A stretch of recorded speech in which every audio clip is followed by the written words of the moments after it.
Hello बच्चों, let's read this question. It says parallel rays from a distant object. Distant object मतलब बहुत दूर रखा है, इन्फिनिटी पर रखा है। Incident on a convex lens to form an image on the screen.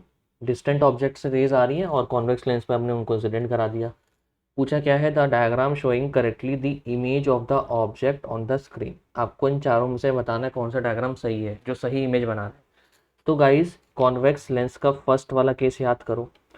मैं आपको बता देता हूँ। सपोज करो आपने कॉन्वेक्स लेंस लिया, ठीक है, और ये हमने बना दी इसकी प्रिंसिपल एक्सिस, राइट।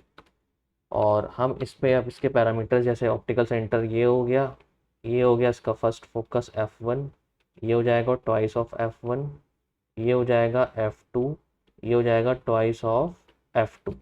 अब हमें पता है कि जो ऑब्जेक्ट है वो कहाँ रखा है, इन्फिनिटी पे रखा है। तो इन्फिनिटी पे हमने ले लिया ऑब्जेक्ट और रेज आती है इन्फिनिटी से पैरेलल। तो पैरेलल रेज आ गई गाइस, ठीक है। तो पैरेलल रेज कॉन्वेक्स लेंस कहाँ करेगा, फोकस पे कन्वर्ज कर देता है। पैरेलल रेज फोकस पे कन्वर्ज हो गई, तो ये हमारी इमेज बन जाएगी। कहाँ बनेगी इमेज, फोकस पे बनेगी, ठीक है। अब रेज एक्चुअल में मीट कर रही है तो इमेज कैसी बनेगी गाइस, रियल और इन्वर्टेड बनेगी। तो इमेज फोकस पे बन गई रियल इन्वर्टेड।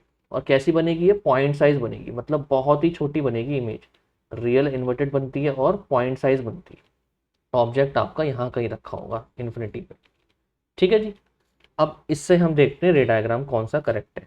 फर्स्ट वाले में आप देख रहे हो ऑब्जेक्ट ऐसे सीधा रखा होगा लेकिन इमेज भी सीधी बन रही है, मतलब इमेज तो इरेक्ट बना दी इन्होंने, तो ये तो गलत है।